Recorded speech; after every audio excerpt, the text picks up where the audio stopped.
On this week's episode of the WNP podcast, we talk guillotine leagues, preview week 1 of the NFL season, and give our final Super Bowl predictions. Stay tuned.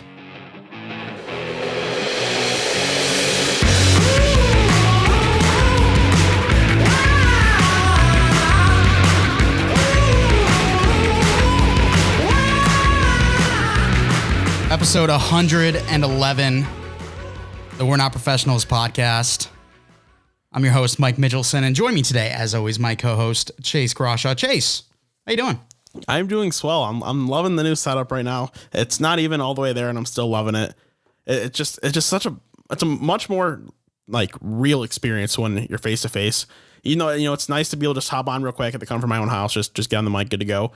Just when you're here, the vibes are just so much better. And you said that yesterday when we were leaving recording Bolts broadcast. It just something in person. The juices are flowing. It just all flows so much better. And I agree 100%. Absolutely. And the studio not completely done. We talked about how it could be done this Friday. Not going to be the case. Going to be a little bit longer, but it's coming. It's going to be here soon. We are in the actual room. We've got kind of a janky setup. We got some foam panels to hopefully drown out some of the noise and everything. But you're right. It's so much better to be face to face. And with this little room that we got going here, we've got the glass right there. It kind of makes me feel like it's an actual radio studio, and I'm loving it. But this week on the WNP podcast, as you heard in the intro, going to be talking a bunch of stuff, including previewing week 1 of the NFL season. Unfortunately, because of your dumbass, we don't get to talk about Tampa versus Dallas. Well, we get to talk about it. It won't be relevant. It's not because my dumbass, got things going and you kind of, lose track of things, but we'll be good next week going forward. We'll have more time to prepare. I'll properly allocate the time to make sure we can just get both done on the same day, and we'll be good to go. We'll still hit on it, really our quick thoughts on it, but we won't go like as in depth because there really is not a point. Right. And next week we are going to be releasing on Thursdays and for the time to come so that we get all our predictions out there before any games start. And we did preview the game last night on the Bolts broadcast. So if you're interested in knowing our thoughts before the game happened, this is going to come on Friday. So people might be like, oh, they saw the game. They're just, pulling our legs. But no, we're actually that correct. We're actually that good. So you can listen to us on the Bolts broadcast. We preview it there as well. But it's going to be a good episode. I'm excited to talk about how the Bengals are going to smoke the Vikings and everything like that. But before we get there, there is one piece of news I want to talk about. Then we're going to hop into guillotine leagues, and then we'll get to the schedule. First piece of news and only piece of news. Baton Rouge named one of their giraffes, the Baton Rouge Zoo, named one of their giraffes Burrow after Joe Burrow. It just died. I don't think that's good news. Oh, no. That feels like bad juju. Good thing I traded away Joe Burrow in this offseason in Johnny's Dynasty League because that is terrifying. I don't know what to think as a Bengals fan, but all I know is I am scared to death. Yeah, that is definitely a little freaky. I'm not an extremely superstitious guy, but I've got enough superstition where that type of thing is kind of have me, a little bit more on edge for the season. I think Joe Burrow's gonna be just fine. The Bengals will be just fine. At the end of the day, it should mean nothing. But if something does happen, maybe it's tied together. At the same time, why do you name an animal after a person? Like name a street after him or something, or a subdivision. Yeah, that is fair. That is very random. Like you name one of the main streets on LSU's campus after him. Yeah, like don't name a being that is going to eventually die and could die at any time from some disease or just some natural disaster. Yeah, that is a little weird. Yeah, now I'm freaking out, but that's all right. Guillotine leagues, Chase. We talked about it on the Bolts broadcast. I don't know if you listened.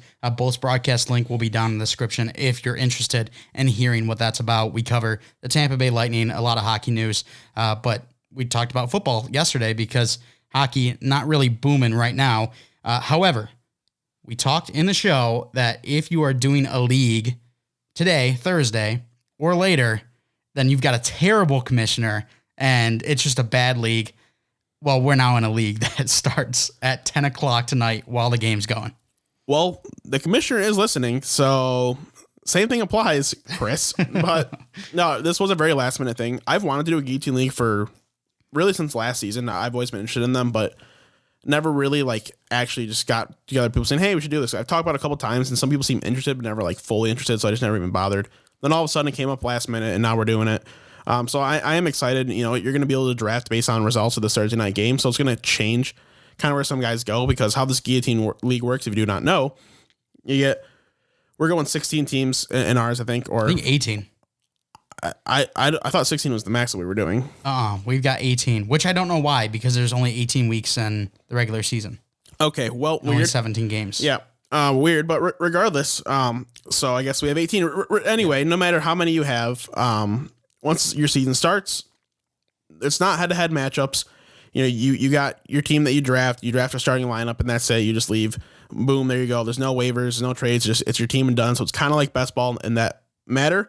But everybody starts, and if you are the low scoring team, boom, you're gone. You're out of the league. So it's the highest scoring teams stay alive. The lowest scoring team gets eliminated every week until there's one team left. And how we're doing it in our specific league is there will be no roster setting. You draft your team.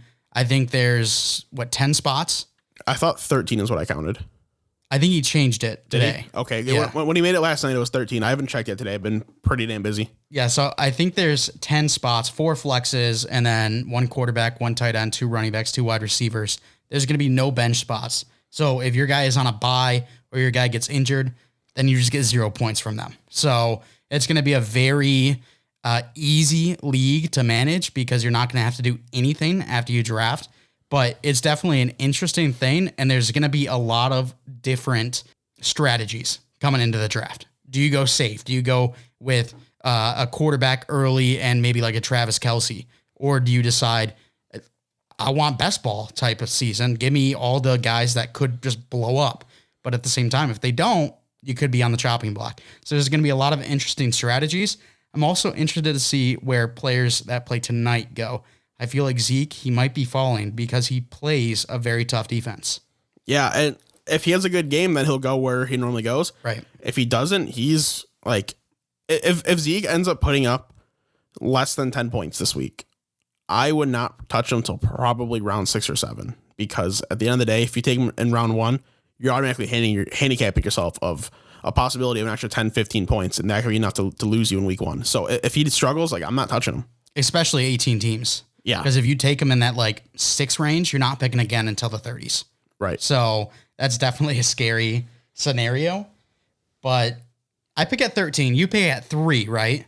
Yeah, I think that's what I saw. And somehow Ethan got the first overall pick again. Yeah, he's done 3 fantasy leagues in his life and has gotten 3 first overall picks, literally. I don't understand. It's asinine. And I demanded that Chris redo it, but I don't think that's going to happen. I still am not super worried about that. Christian McCaffrey, definitely a guy you want, but does Ethan capitalize on that 37th pick? Yeah, you know, that's where... or would it be 36? 36 and 37 would be his turn. 37. That's where things get interesting. And that's really what I got to think about.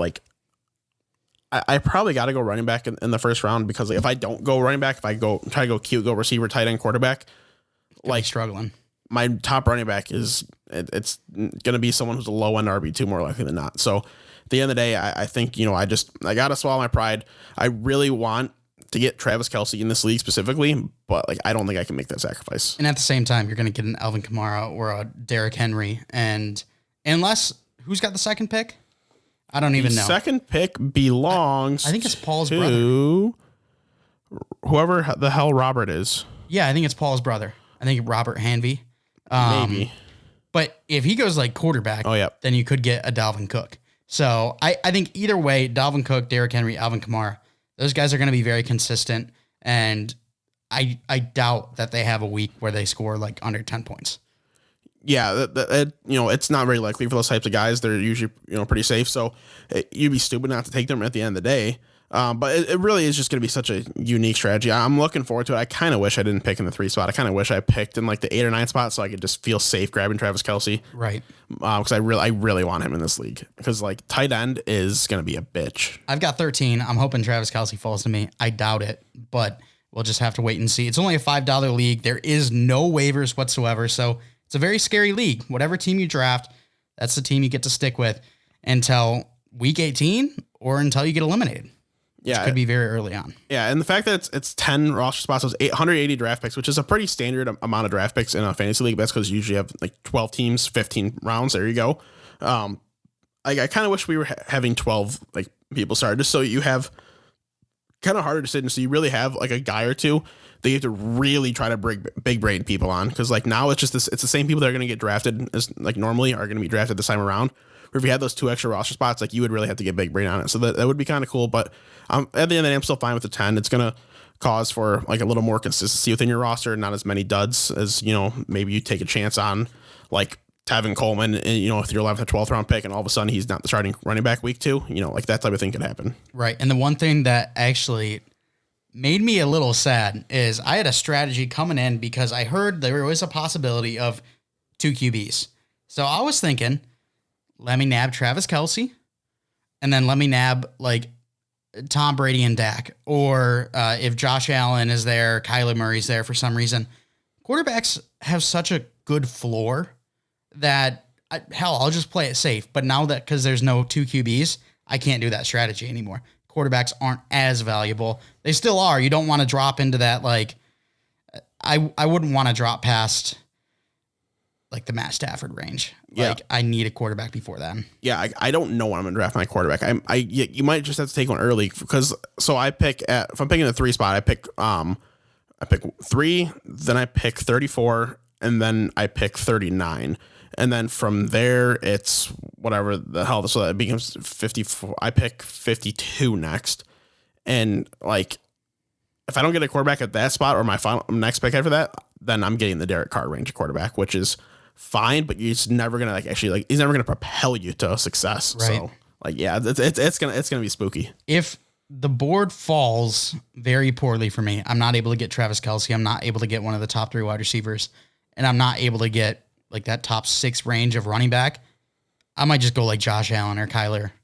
Call today with my 13. Yeah, because I mean those guys are gonna have floors of 20 points. Yeah, that's a fair point. It's definitely going to be interesting. I really don't have I don't have any experience with these, so I really don't know how it's going to go. But the bright side is no one else in this league, I don't think does. I don't think any single other person has done one before. So we're all kind of in this together, all kind of learning. So it really could create for a pretty fun environment, unless I am gone in the first week or 2 somehow because of some bad luck. Then I'm just going to be pissed, and I think it was the stupidest idea ever. It's going to be fun, and the crazy thing is, one of us next week could be talking about, oh, we're not even in the league anymore. Yeah, and I just want to say, like, so there's a couple people in this that don't pay attention to football really, and they're in because like it's not a high stake league. At the end of the day, it's just for fun, try it out. So it's really not a big deal how much you do. The 2 people specifically talking of is Bethany and then Jess. She's in it as well, Garrett's wife and Johnny's sister. Though. There's 0 chance those 2 are gone in the first 3 or 4 weeks. There's 0 chance. Absolutely 0 chance. I feel like... Did you see Bethany's team name? Was it the Jack Foxes? Yeah. So I feel like she's going to take Jack Fox in the first round. You know what? Even though you can't take punters. She might. We can make the exception for her. And they should get 0 points in that spot. But it won't matter, because they'll take somebody who it's like, oh, they could have went like 8 rounds later. And oh, wow, they are all of a sudden putting up 20 points consistently. At the same time, though, Garrett and Graham are probably going to be with them and coddling them and telling them who to pick. Yeah, I wouldn't. Which is going to be annoying, because my money's on the line. If I get vultured because of them 2, I'm going to be pissed. Yeah, we'll see how their draft trends go. If they're taking either the consensus like top like 2 or 3 guys, or they're going way down the draft board, then I can assume that, okay, they're drafting. But if they're getting like a guy who's like 8 or 9 spots down from where they are, and it's like, oh, it's a cute little type pick there, yeah, then I'm going to be a little fishy. Right. Well, either way, it's going to be a fun league. It's very cheap, so if we get out early, it's not that big of a deal. But week 1 of the NFL season is finally here. I remember tweeting back in June, can football get here already? Then July, quote tweeting that same tweet and being like, holy shit, it's been a month, but we're still so far away. We're not far away at all now. We're only a couple hours away from the game, about 6 hours away from the Tampa-Dallas game. Football is kicking off. I'm excited. I know you're excited. We got to talk about some of the games. We'll start with Dallas and Tampa. First game, we talked about it on the Bolts broadcast already. If you want to hear our full thoughts, it feels like a Tampa win to me. Yeah, we already declared this. It is a Tampa win. Like I I don't see any way that it's not. I don't remember who else listening to, whether it was the fantasy footballers or fantasy pros on the way down in the rink today. But regardless, one of them said that they think it's either going to be a blowout in terms of Tampa, or it's going to be a very close game and Tampa wins, and it's going to be in a shootout fashion. Like, it's not going to be a low scoring game. It's not going to be a Dallas wins. It's going to be Tampa winning by a blowout or in a shootout. And I would agree. Well, I said that last night on the Bullets broadcast too. So, hey, I'm smarter than fantasy pros or fantasy footballers, whoever said it. I don't remember you saying that, but I do remember them saying it this morning. Play it back. You might have. I'm not saying you did. I'm saying I don't remember. Yeah, so I agree. Tampa's going to win this one. I'm excited to see how it plays out. And kind of like you said, it's going to be a close shootout fashion or a blowout. I'm really hoping it's the shootout, because if not, I'm going to be turning it off. Yeah, and like we won't be turning. We'll be at John, so we might be kind of turning it off. But like, but regardless, yeah, like, might move into euchre or something. Yeah, I hope that it's a close game, regardless of the end of the day, no matter what. And I would prefer a higher scoring game than like an average scoring game if we're gonna go for first game of the year type of high scoring close game. But at the end of the day, I'm just happy it's football. Happy that football's back. It feels weird though. Like, setting my lineups this morning, it did not feel natural. It did not feel right. I haven't done it yet. You haven't? No.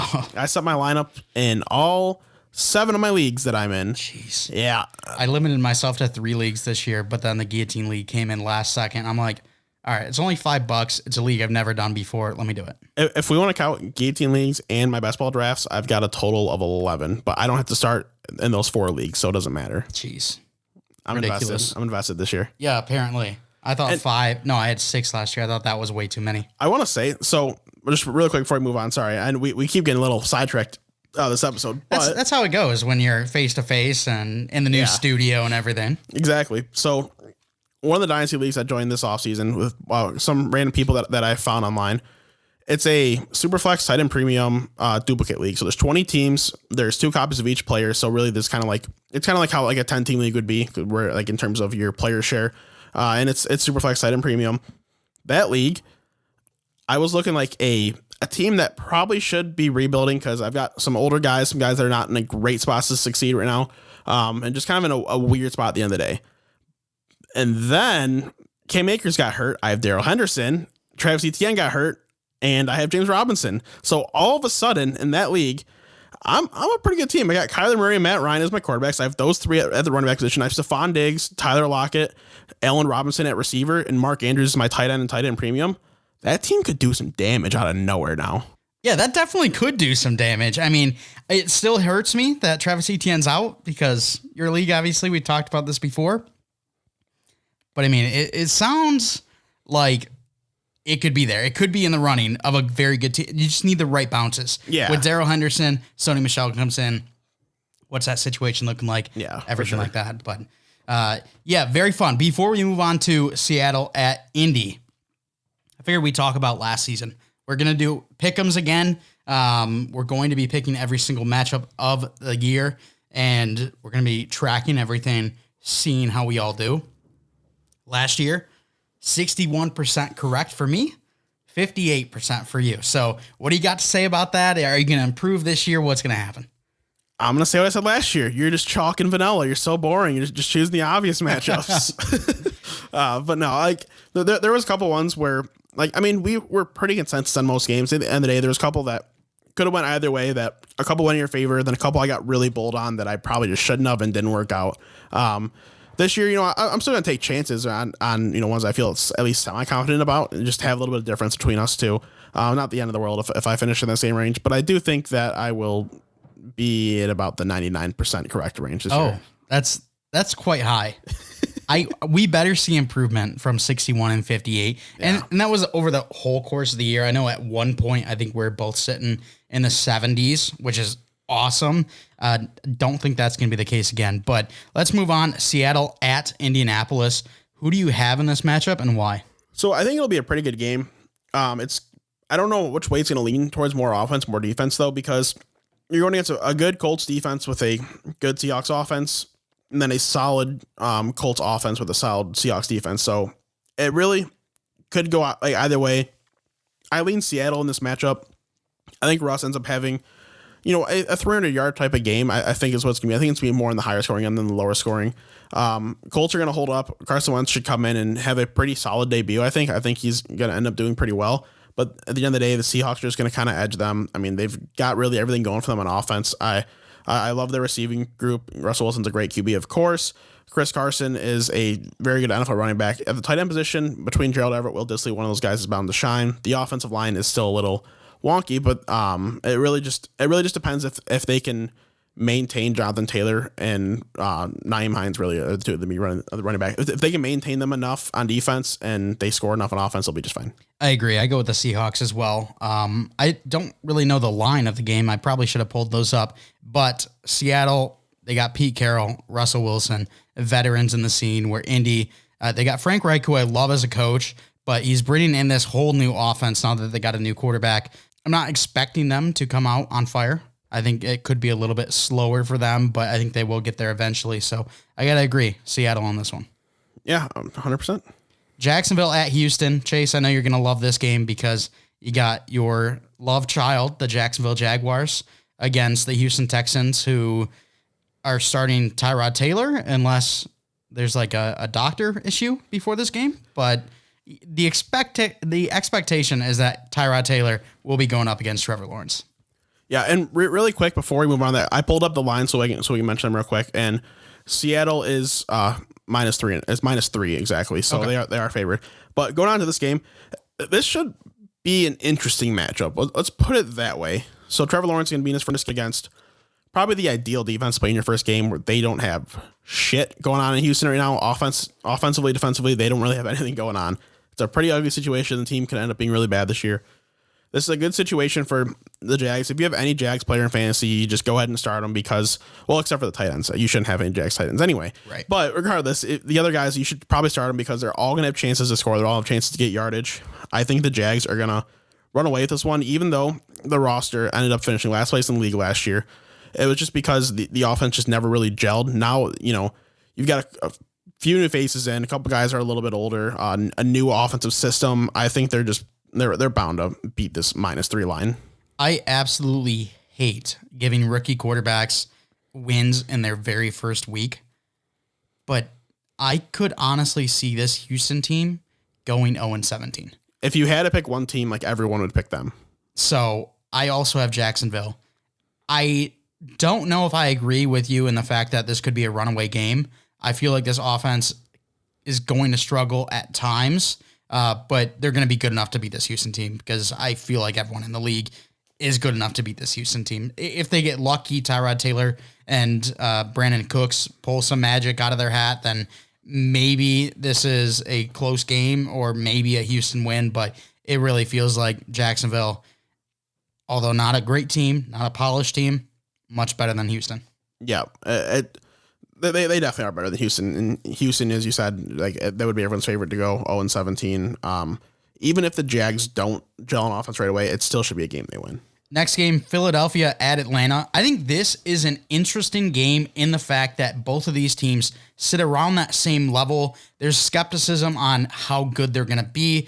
A lot of people think they're going to be bottom half of the league. Some people have some hype around these teams. I don't know why. I don't follow the hype train for either team. Who are you taking in this matchup? This will be really interesting. So right now, Atlanta is favored -3. And, that's probably fair. They're the home team. It's going to be two offenses that are going to end up scoring with two defenses that are going to end up getting scored on quite a bit. So it's really just kind of pick your poison here. I'm going to lean Philadelphia. I don't think they're going to win in a spectacular fashion, but they're going to end up winning. I think Jalen Hurts has a good game on the ground, an average game through the air, and that Falcons defense just can't stop anything, so it doesn't matter anyway. It should be a closer one, but I think it'll be higher scoring. There we go. First difference in the episode. I'm going Atlanta on this one. I think just Matt Ryan, he's got that veteran leadership. He's a pretty solid quarterback, I would say, in his career. He's had some struggles, but he's won an MVP before. Calvin Ridley, Kyle Pitts, both just extreme talents. Will Kyle Pitts be able to put it together right away? That's a big question mark, but I just would rather lean on Matt Ryan than I would Jalen Hurts.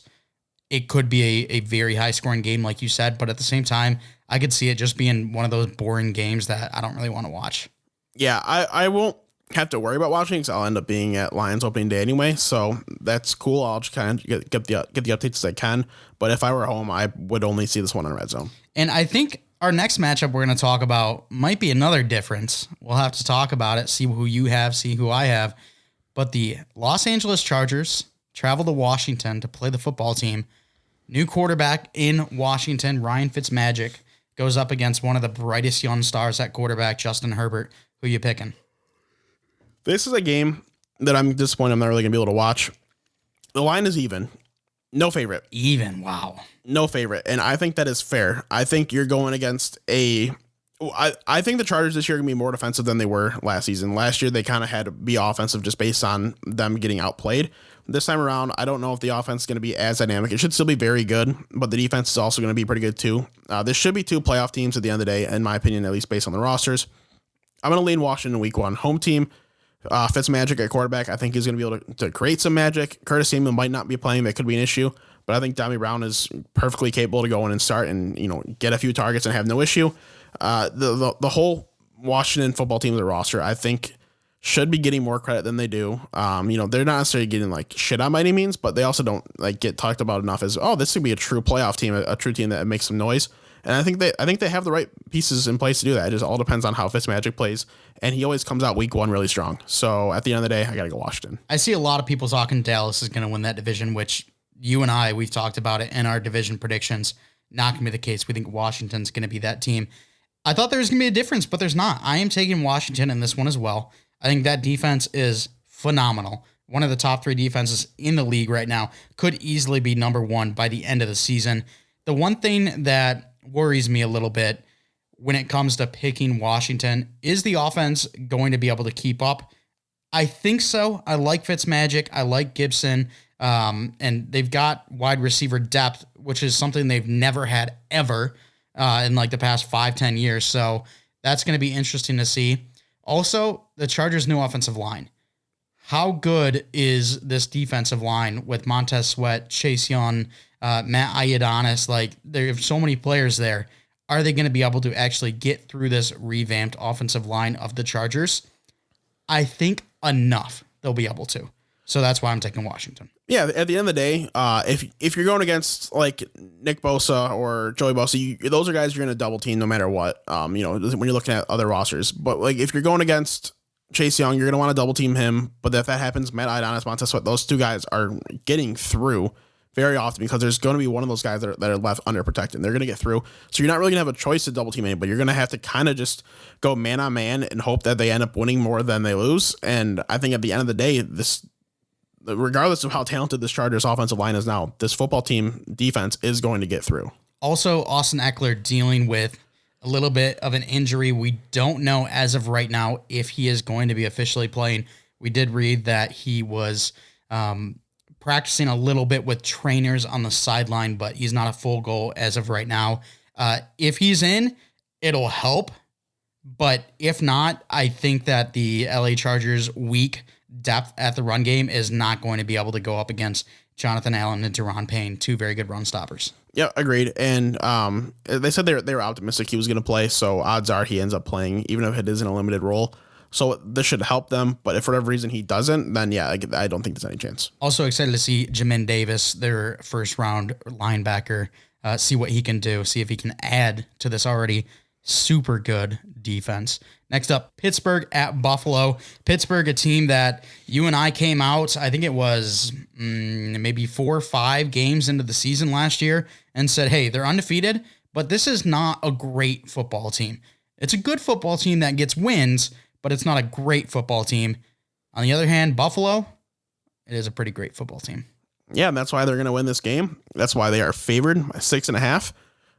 That's a bigger line than I thought it was going to be, to be honest. But I'm taking Buffalo in this game. I think they end up winning by that spread anyway. Josh Allen has proven that last year, you can develop as a quarterback. You can work on your accuracy. You can work on, all these things that people said you couldn't work on before. I think he's going to be able to carry that into this year. Some people are doubting that. I don't doubt it at all. The only issue that I have with this Buffalo team is the running game, and it's going to be Josh Allen is the primary runner at the end of the day. Zach Moss, Devin Singletary are going to support where they can. Matt Breida's in there. If they can figure out some consistency between those running backs, everything else is going to work as great as it should. The passing game is going to be fantastic. It is an incredible defense. They're going to have no issues against most teams they play. The Steelers, they could have a chance to end up being a better team than I expect them to, because I am really low on them. But at the end of the day, I think it's going to take maybe a couple weeks for them to really get going if they want to be that good of a team. So against Buffalo week 1, no chance. You had them at 5-12, right? I did. And then I had them at 7-10, a little bit higher on the Steelers than you, but at the same time, I just think it's over for Big Ben. I don't think he's going to be great. People were saying, oh, he's back because he lit up the Detroit defense. Well, I can do that. Exactly. So I just think that Pittsburgh, it's going to be a downfall for him. I hope Najee does well because I have him in fantasy, but I'm taking Buffalo as well. And the Josh Allen storyline, that's one I am super intrigued to watch this year. Phenomenal last year. Top 2, top 3 in MVP votes. I want to see what he does this year. Does he bring it back? Does he look as good as he did last year? We saw a little dip from Lamar after his MVP-like season, where he actually did win the MVP. But will we see that in Josh Allen, or does he stay consistent?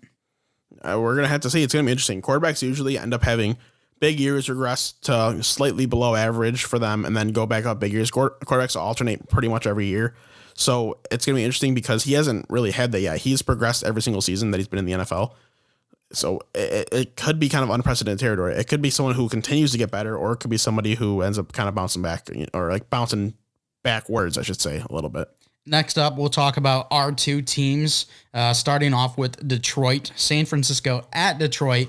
This one, I don't have much faith in the Lions. Give me San Francisco. Start your San Francisco 49ers, especially Raheem Mostert and Trey Sermon, because they're rushing for 300 total yards and 3-4 touchdowns in this game. There's no chance they don't. The defense definitely needs some help. I think that some of the issues last year were definitely Matt Patricia being this defensive guru, not being a good defensive coach whatsoever. But at the same time, I don't know if the Lions have enough talent to actually be a good defense. So I agree. San Francisco, if you got them, play them, because they're going to do well. Look at me. Yeah. No, they do not have the talent. They have no talent defensively. That is such a weirdly put together mismatched group of defensive players. Half of them from the old regime, half of them are new guys that are going to fit in. You have a high pick on a cornerback who struggled last year. Cornerbacks take some time to get in, so we'll see how he develops. But I don't have any faith in any aspect of this defense at all this year. So they are going to get mollywopped. You don't think they're going to be like top 10? Kind of like some people thought last year? No. Are you shocked at all with Jeff Okudah's ratings in Madden 22? He's a 74 star. Yeah, I would still put him at the overall is fine, because at the end of the day, he it wasn't a good rookie season for him. So that's fine. But at the end of the day, he still clearly has the talent. You can see it's there. He just got to kind of figure out how to put together and do better against NFL talent. So he needs to be a superstar. He needs to have a better development, because I think he will continue to develop and he will be a good starter in the NFL. He might not be some just all level type player, but he's going to be a good player. I was a little shocked because they even have Caleb Farley above him right now. Yeah. He's sitting just slightly above Asante Samuel. And I love Asante Samuel, but Asante Samuel wasn't a third overall pick. Have you seen Asante He's been Samuel? Going off in camp. camp. My God. Yeah. He might be worth putting a couple dollars down on. Yeah. He's a good player. Yeah. I like him a lot. Moving on to my team, the Cincinnati Bengals. They are at home. They host the Minnesota Vikings. Division rival for your Detroit Lions. Who you got and why? And does the giraffe thing factor into it at all?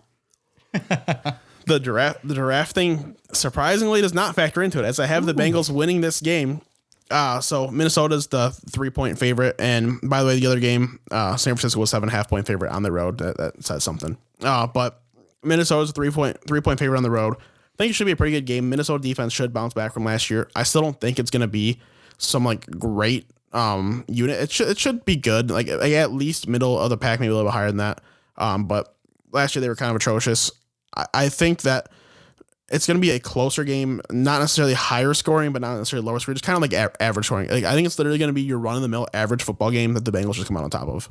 I have the Bengals as well, and it's because Joe Goodberry is hyping me up so hard on Twitter. A guy that I've talked about how I'm not the most fond of Joe Goodberry, but there's just some reason I just keep going back to his information, keep going back and learning more and more. And he said since the 2015 draft, I think, all of the elite quarterbacks that have come out of the first round that we all consider now a very good quarterback have had positive records in their second season.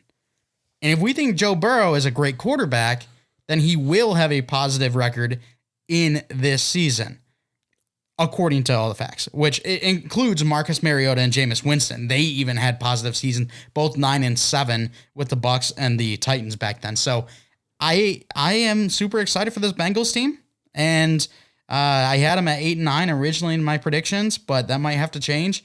I do have them beating Minnesota this week, though. I had them at 9-8, so there we go. Yeah. I truly think they're going to be closer to a playoff team, like way closer to a playoff team than bottom of the league. I agree. Unlike a lot of national media.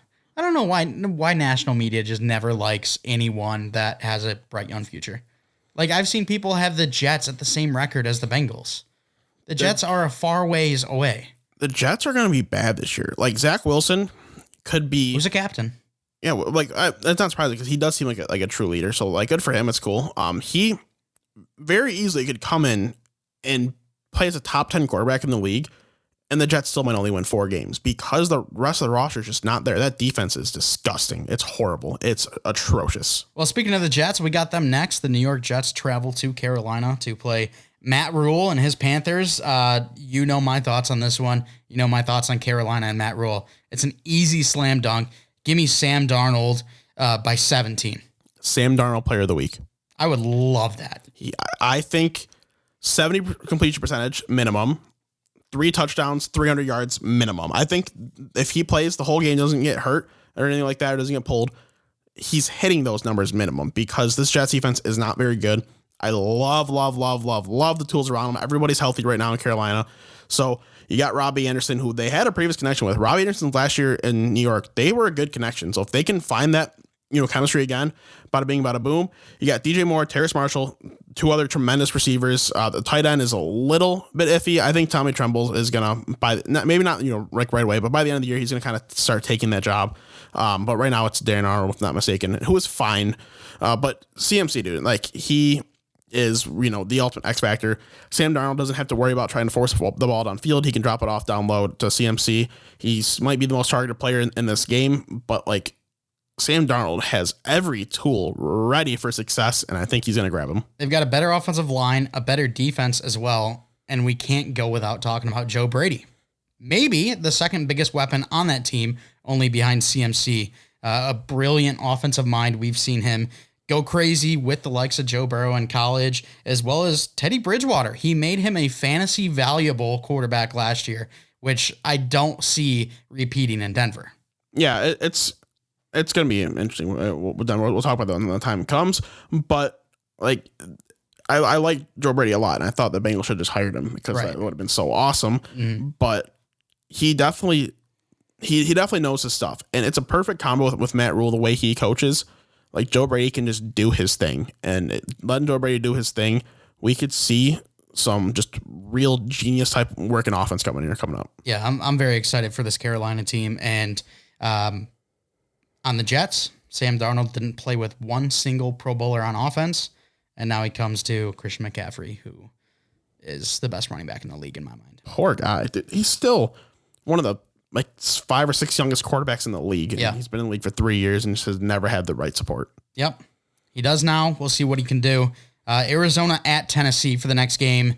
This one hurts me. I'm not a Tennessee fan, but I had to go with Tennessee just because Arizona, they kind of scare me. I feel like this is a team that always they're so inconsistent. They have games where they blow up. They have games where they don't do so hot. And Tennessee being at home, Derrick Henry, it's going to be good again, at least for this first game. So give me Tennessee. I'm higher on the Tennessee Titans than most people. I think they are going to have easily a top 5 offense, like easily. Not Easily. Even, not even a question, easily. And then How do you like their defense? I think it'll at worst be middle of the pack. Really? I do. I think there's a lot of young up and coming talent. It's still really got to develop the linebacking core, like that whole kind of like back seven really at the end of the day, like just, not counting your front four, just like, I mean, really in general, like they just got a lot of things that need to start clicking. There's some young guys that I do like though. And, I'm a huge Caleb Farley fan. And I think that he's going to be a day one type impact corner.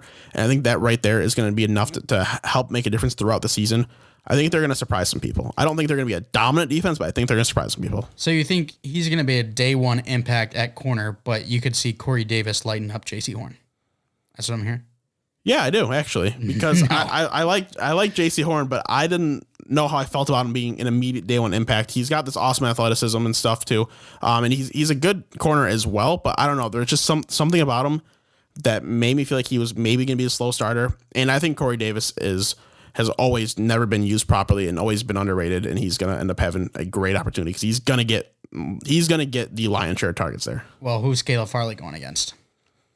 Maybe DeAndre Hopkins, maybe AJ Green, maybe Rondell Moore, maybe Christian Kirk. They have another solid corner on They have so many weapons. They have another solid corner on the team of the Titans that I would assume that they would not put Caleb Farley against Nuke to start of the year because like they can match a little different.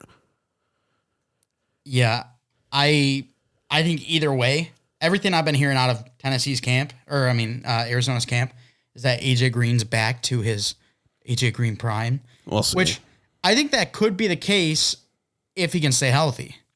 And he hasn't been able to do that over the past 3 years. Like, he's not going to be back to his prime. Like, I'm sorry, it's just not happening at this point. He could still be a very good NFL receiver and maybe even a borderline fantasy relevant receiver. I think that's very well possible. But like, he's not going to be AJ Green 1,200 yards locked into the Pro Bowl. Like, he's just not going to be. Sorry. I think I can agree with that, but I could see him easily going for 900 yards, maybe even get to that 1,000-yard mark now that he doesn't have to worry about ever being double-teamed because he's got Nuke on the other side. It's possible. Like, I don't want to say 1,000 is impossible, but I don't feel very confident about that. Even 900 feels a little high for me. I think at the end of the day, Christian Kirk's not going to get a ton of targets. He's still going to get some. Rondell Moore is going to quickly find his way into this offense because he's just too dynamic of a weapon. And if they're, when they're playing out of the division, they should be beating most. And like most cases, this is going to be a different story here with we both have the Titans winning, but in most cases, the Cardinals should be the better team when they're playing. So it won't necessarily be as high of a throwing volume type of offense. So I just don't know if at the end of the day, the targets end up equating to that number, but he should still be second or third in targets. And going back to Tennessee's defense, I don't love their pass rush. They bring in Bud Dupree, but I think he was incredibly overpaid. I think he's solid at best, and they couldn't even get Jadeveon Clowney going. So I don't know if it's a scheme thing or what, but I'm interested to see how the defense plays. I don't know if I can get in the same boat where you said at worst they're middle of the pack. Yeah, I don't know. It's just a gut feeling that I have. Like, analytics would probably tell you otherwise, stats tell you otherwise, but it's just a feeling that I have, so I want to ride that feeling. All right, moving on to probably the most exciting game all of week one. You've got Cleveland traveling to Kansas City. Baker Mayfield versus Pat Mahomes. We know that in college, they blew off the roof the last time that they played, and it's going to be another exciting game, I hope. A lot of talent on both ends. I saw a little smirk over there. Does that mean you're going Cleveland? Well, in college... Boy. When they play in college, who threw for more touchdowns? Was it Baker that threw for like 7 or 8 touchdowns and Mahomes threw for 3 or 4? I think they both threw for like 6. They both threw for a bunch of yards, but someone threw for less. I'll look it up for you. I know Baker won. Yeah, and it's gonna happen again. Oh boy. Yeah, this is my bold prediction of the week here. I think this is gonna be a fun matchup. I'm gonna have to throw this on in the car on the way back from the Lions game, and I'm gonna be driving, so I'm gonna have to be listening to it. So that's gonna kind of suck. But once I get back, I'm gonna be glued to this game because it should be an exciting matchup. This is one where very easily the Chiefs could go out and dominate, but the Browns have literally everything in place. I've talked about this before. Their roster is not getting any better than it is right now.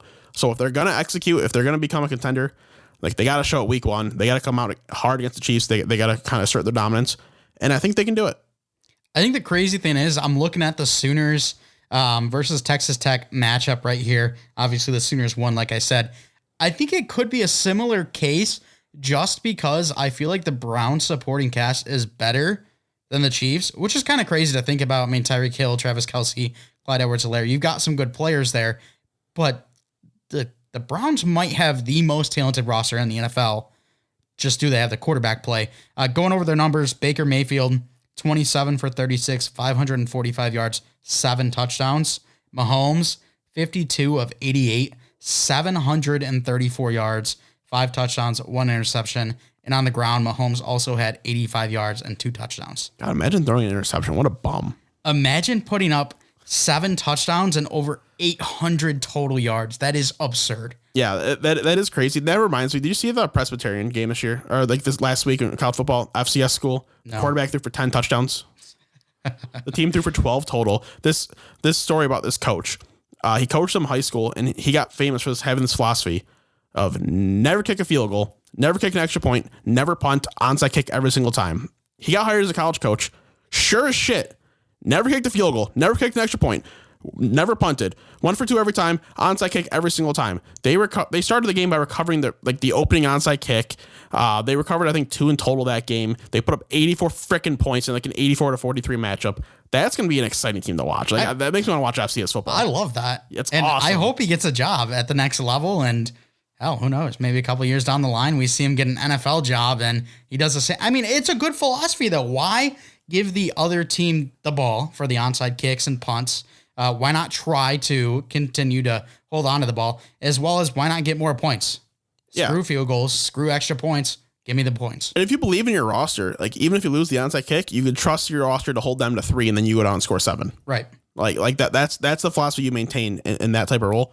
And hopefully, we see him progress through the college ranks. If we could bring him to the Big Ten. The Big Ten is such boring football sometimes. Let him take over one of these Big Ten schools and just create absolute hell in the conference. I'm down for that. And on that KC Cleveland game, I am going with Kansas City on that one. Figured. I just think that Patrick Mahomes, I mean, I don't want to bet against him. So yeah.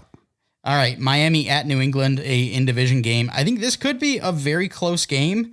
2 teams that have good defenses. There's some question marks at quarterback. Both quarterbacks coming out of Alabama in the past 2 drafts. Which Alabama quarterback do you like better? We both have Miami. No, I have New England. Wow, what a loser. No faith in Brian Flores, no faith in Miami. I think this will be a solid game. I'm more interested in the Patriots a couple games on the road when Mac Jones has fully taken the helm of the NFL. I think he is going to be the best rookie quarterback this year. I truly think that's the case. I think he's the most ready for the NFL game.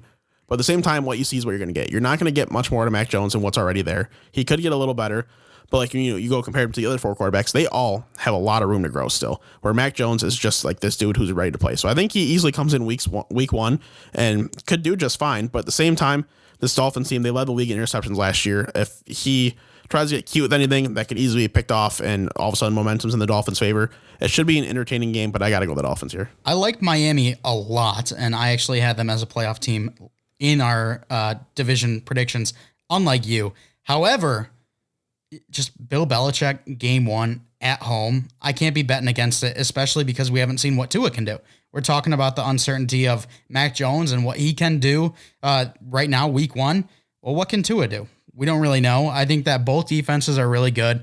I'm more confident in the run game of the Patriots, and I'm more confident in the air weapons of the Dolphins. But when it comes to questioning the quarterback, I'd rather play in the hands of the better coach statistically and historically. Belichick's the best coach ever, even though we're huge Flores guys, and the run game. So I got to go New England in this one. However, I could easily see Miami taking it. I like Miami a lot. Square. So I'm gonna call you the square. Who's the favorite? Do we have the line on that game? New England's favorite. They're at home. They're 3-point favorites. Oh, yeah. I would have thought Miami would have been. No, at home with Bill Belichick coaching, they're gonna pretty much be favorites most games. So what you're saying is I made a smart choice. You made the chalk choice. All right, Denver at the New York Giants. Broncos. No thanks. Yeah. I just don't want either team. I don't want to watch this game. I hope we get Drew Lock in so that we can see Drew Lock versus Daniel Jones. But I mean, it's going to be Teddy. So it'll be the Broncos winning 13-0. If there's a candidate to get shut out week 1, it's the New York Giants. Their offensive line is the worst in the league. Daniel Jones is not a good quarterback. I don't even like that receiving core very much. I don't think Kenny Galladay fits with that team. I didn't get the signing for the Giants. I didn't get the signing for him other than for the money. I just don't think there was a fit from the get-go. So I really don't like the receiving core. Saquon Barkley is still banged up. He's probably not going to be 100%. Probably won't get a full workload. So what are they going for them? Nothing. The defense isn't good enough either. This legitimately could be a game where they get shut out. I see a lot of people saying Denver's got a top 10 defense. Or I mean, not Denver. The New York Giants. They've got a top 10 defense, which they don't. Yeah, that's a little bit. I don't know. Denver, they do have a good defense. Denver might have a top 5, top 3 defense. Daniel Jones, I agree. He's terrible. The offensive line looked absolutely brutal in the preseason. So I got to agree. I'm going Denver, but this is not a game I want to watch. Denver's only 3-point favorites on the road here. I'm not shocked. I get it's on the road and everything, but I still would. I would take Denver to cover. Yeah, I'm not too shocked just because Denver, they don't really have the quarterback. So that's why a lot of people think they could be that 6 to 8, maybe 9 game win range overall in the total for the season.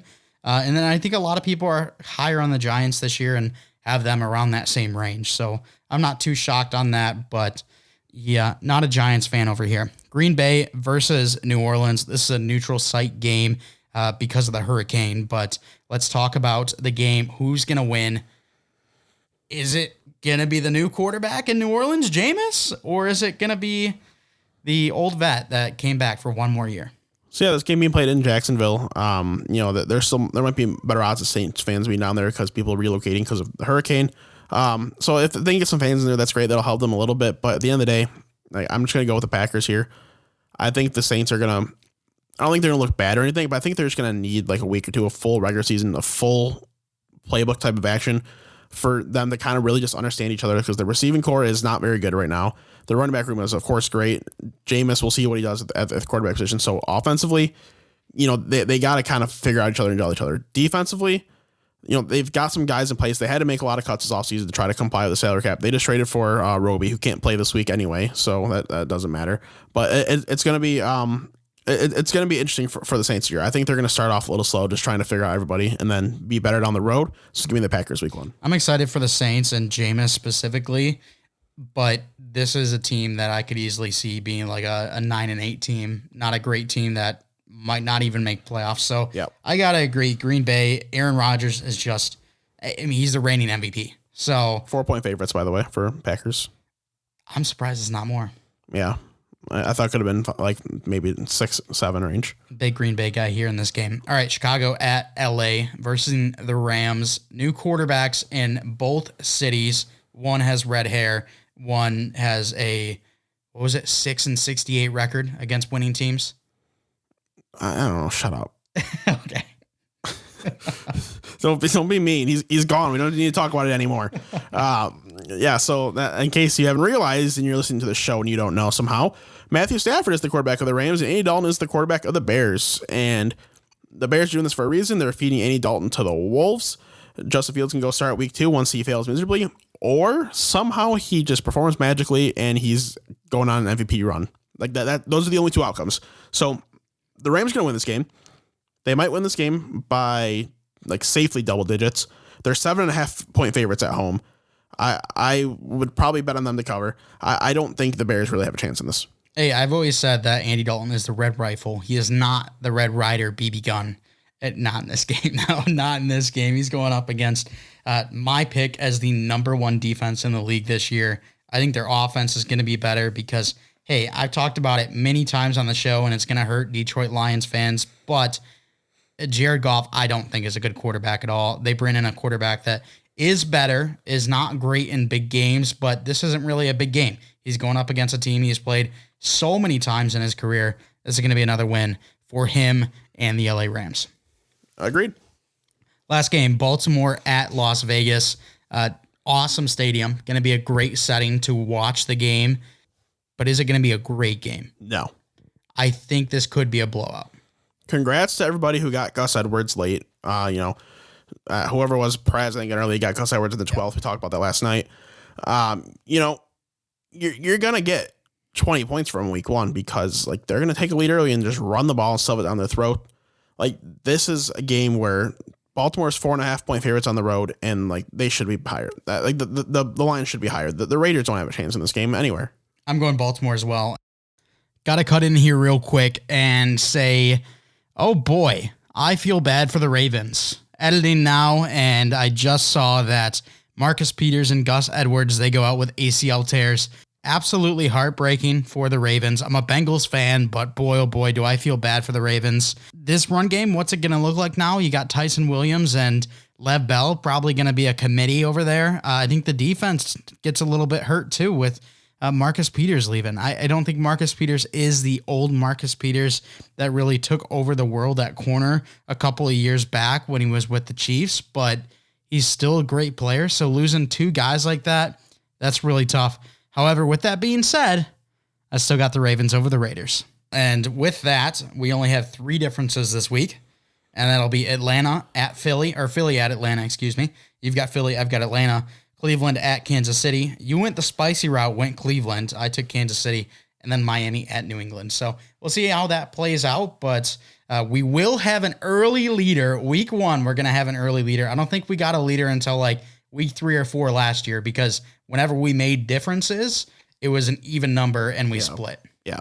So we're going to have that. But before we end the show, Chase, I do want to take this time to give a final Super Bowl prediction. We do it a lot of times. We put it on Twitter. We do a show about it, everything like that. But I want to know right now, before the season starts, who in your mind do you see making the Super Bowl? What 2 teams? And then who's going to win it? So I had Rams-Bills as my Super Bowl winner. I mentioned that in the division breakdown. I still got the same thing. At the end of the day, Cam Akers being gone, it might make an impact on the Rams, but I don't think it changes very much what they do. I think they run like a similar workload with Henderson and Sony Michel, like at least a similar type of timeshare. They're going to throw the ball at the same. Maybe they throw the ball even a little bit more. The defense is great. Sean McVay is going to prove, that he is back to being this great offensive mind. Everyone's just kind of discounting him. They're talking about all these other young guys coming up, but Sean McVay is still a young, great offensive mind. He's going to showcase that again this year. Going over to the Bills, I can only hype them up so much at this point. I think they're going to be a fantastic roster. Josh Allen is going to continue his development. I really hope so, and I do believe so. I don't remember who I picked to win, to be honest. I think I picked the Rams, and I'm sticking with the Rams. I think the Rams get it done this year. Matthew Stafford goes the Tom Brady route, goes to a new team, takes him to the Super Bowl, wins it right away. It would be a cool story. I'd be happy for Matt Stafford. I'd be a little butthurt that couldn't happen in Detroit, and then be really butthurt when we pick 32nd from them. Yeah, I have never shared my thoughts on this year's Super Bowl. Who I think is going to win, who I think is going to be in it. And it's because it's so hard for me. I think that you could easily just say Kansas City, Tampa Bay, because these teams are both still very good, and I think you could see them. So because I'm having such a hard time for this, I'm going to go a little spicy here. You say I'm so dry, whatever. I don't do the spicy stuff. Here it is for you. Coming out of the West, we've got the San Francisco 49ers. With Trey Lance at quarterback? Nice. Coming out of the East, we've got the New England Patriots with Mac Jones. With Jarrett Stidham at quarterback? With Mac Jones playing the Tom Brady role perfectly. I just want to say, I really hope this happens. I want the Rams-Bills, but I hope this happens because a rookie quarterback has never won a playoff game as a starter. Imagine because Trey Lance will start by the end of the year, 100%. I guarantee it no matter what happens. Imagine if 2 rookie quarterbacks went to the Super Bowl. It'd be awesome. That'd be so cool. And hey, I am not in the division predictions. I didn't have the Patriots in the playoffs, but I don't know what it is. Recently, the Patriots, Bill Belichick, how Mac Jones has played in the preseason, they've just been a little bit higher on my scale. I still think the Bills and the Browns and the Chiefs are better teams in the AFC than them, and even the Ravens. But this is a team that for so many years with Tom Brady, they didn't have just crazy good weapons, and they don't now, but somehow they just got it done. Could be the case this year. I don't know. Just went spicy on this one. No, I like it. That's a pick that I can support because it would be fun to see. Even though we're tired of seeing New England there, it's not a Tom Brady-led New England, so it's completely different to me at least. So I'd be all for this. I'd be perfectly fine with somebody else. Is there even any other AFC rookie quarterback? Oh, just Zach Wilson, isn't it? Yeah. Okay, never mind. Well, Trevor Lawrence. Oh, yeah, true. I always forget. Okay, you know what? No, there we go. 49ers, Jags. That's what I want. No. That's what I want. Give it to me. Put it in my veins. I think another fun matchup, Patriots versus Bucks. Tom Brady versus Bill Belichick. We get the final chapter of their story. Another really fun one, Bengals Lions. Oh, yeah, of course. We're going to see him play October 17th in person, and we can go see him play in person in the Super Bowl. I'd be buying tickets, that's for sure. Yeah. I don't care how expensive they are. Yeah, me neither. I'll sell my kidney or something. Dude, if either team even makes the playoffs, that's going to be the craziest thing ever. If both somehow make it and either win an actual playoff game, that's going to be something that's never happened in our lifetime. If the Lions win a playoff game this year, I have to get some sort of tattoo on my forehead. You got to do something on your forehead. Yeah, I like that. Like I have to. I have to. Yeah. I don't know. A lot of scenarios here, but that's our Super Bowl predictions. Again, I went spicy, so if it's completely wrong, that's the reason. If Chase's is right, he went super bland, obviously. No, super bland is, as you said, Chiefs and Bucks. That's why I went different. And then you went with the second blandest option. No, the second blandest option would be Rams against the Browns. No, I don't think so. Yeah, the Bills are favored over the Browns. They probably are. Yeah. So eat it. Shut up. So eat it. No. All right. Shut up. That's going to do it for the show. Any final thoughts on this one? Nope. Okay, perfect. If you want to stay up to date with all that we do, you can follow us on Twitter at WNP Sports Pod. If you're interested in following us on our Instagram and our Facebook as well, those links will be down in the description. If you're listening on YouTube, if you could please give us a like, subscribe, make sure to comment your thoughts on the week 1 games, as well as let us know who your Super Bowl prediction is. Hit the bell to turn on notifications. YouTube will let you know when we have all our new episodes coming out. And then if you're listening on a podcast platform, if you could please follow us and rate us 5 stars, that would be really appreciated. We want to thank you guys so much for coming out and giving us a listen. And as always, we're not professionals.